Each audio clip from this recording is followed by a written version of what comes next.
Para os pais, está cada dia mais difícil de educar os filhos. Para os filhos, cada dia mais natural desafiar os pais. Uma série de fatores interfere no comportamento das crianças, inclusive a atitude dos pais. A rotina corrida, muitas vezes, é um dos motivos para que pai e mãe se sintam culpados e errem na educação dos filhos. O resultado é quase sempre a permissividade, o autoritarismo e uma criança sem limites. A gente sempre tenta fazer o melhor para os filhos, os pais têm essa obrigação, mas às vezes o melhor não é o melhor para ele. Às vezes os pais não percebem, eles acabam dando esses sinais de falta de limites fora do ambiente da casa. Eles fazem isso dentro de casa, mas não é identificado pelos pais, porque não tem os pais acabam não tendo tempo para perceber isso, devido à vida corrida, a rotina diária que é do trabalho para casa, é supermercado, é escola, e acabam não tendo tempo para prestar atenção nessa criança. Os filhos sem limites geralmente são frutos de uma criação permissiva, né, onde tudo pode, ou então uma educação totalmente barrada, onde não pode nada. Na escola, a responsabilidade pela educação na primeira infância gera discussões. Crianças que vêm de casa sem limites e regras se tornam incontroláveis. Mau comportamento, revolta, brigas ou apatia são alguns dos reflexos da falta de limites. Alguns pais interpretam como personalidade forte, ou que, na verdade, é a negligência na hora de ter pulso firme. Limites é um processo que se constrói com a criança.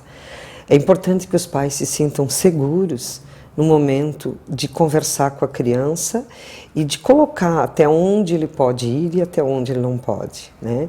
E isso é através da segurança dos pais, através do diálogo, porque não é só chegar e colocar a ordem para a criança hoje questiona tudo, né? E os pais precisam colocar referências para a criança. O mais importante é que eles deem a referência para a criança, para que ela possa tomar conhecimento até onde ela pode ir e não ceder a algumas chantagens que a criança apresenta. Com a ajuda profissional, os pais descobriram que somente cuidar dos filhos não é o suficiente. Educar e criar são dois conceitos bem diferentes. Muitas vezes, a necessidade de atenção e tempo com as crianças pode representar um passo a favor dessa relação.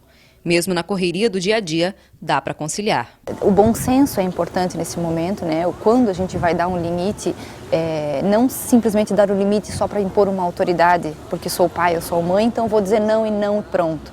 Então, ter um bom senso, né? Há lugares e há momentos específicos para a gente poder ensinar a criança o que pode e o que não pode. Uma nova dinâmica familiar requer divisão dos papéis da escola e da família. A responsabilidade que tem sido atribuída à escola pelos pais deve ser devolvida ao ambiente familiar.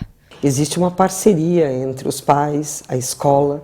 É importante que a escola saiba como que essa criança está sendo educada em casa, quando ela apresenta algum comportamento que foge ao comportamento de uma criança, de uma normalidade, né? Quando ela começa a apresentar atitudes agressivas.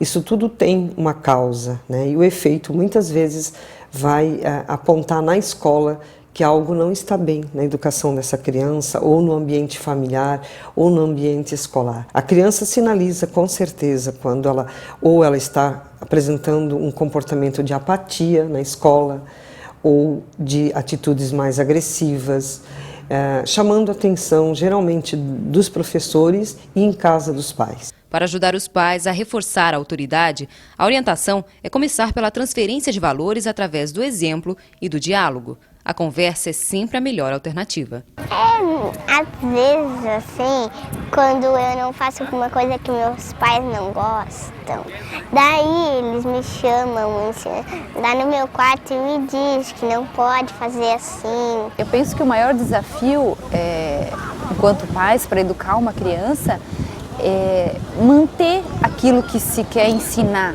porque a criança ela está o tempo todo testando os pais, né? Nesse dia a dia corrido que os pais têm, é difícil eles terem esse tempo para parar e conseguir explicar para os filhos o que é melhor para eles e o porquê que a gente diz não, o porquê do sim. Então o limite é dado dessa maneira. Os pais têm que explicar o que é certo, o que é errado, o porquê disso e manter. Então não basta só dizer o não, tem que explicar o porquê do não e manter aquele não. Mais importante do que saber a hora de dizer o não, os pais precisam aprender a importância de explicar o porquê do não e do sim. Desta forma, o filho entende que nem sempre as vontades são feitas, porque nem tudo que queremos é o melhor para nós. Às vezes eu se comporto legal e às vezes não, né? E quando tu se comporta legal, o que eles fazem? Daí eles dizem parabéns que eu fui bem querida hoje.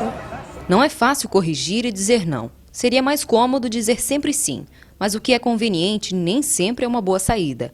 Quem corrige demonstra um grande amor e cuidado com o outro.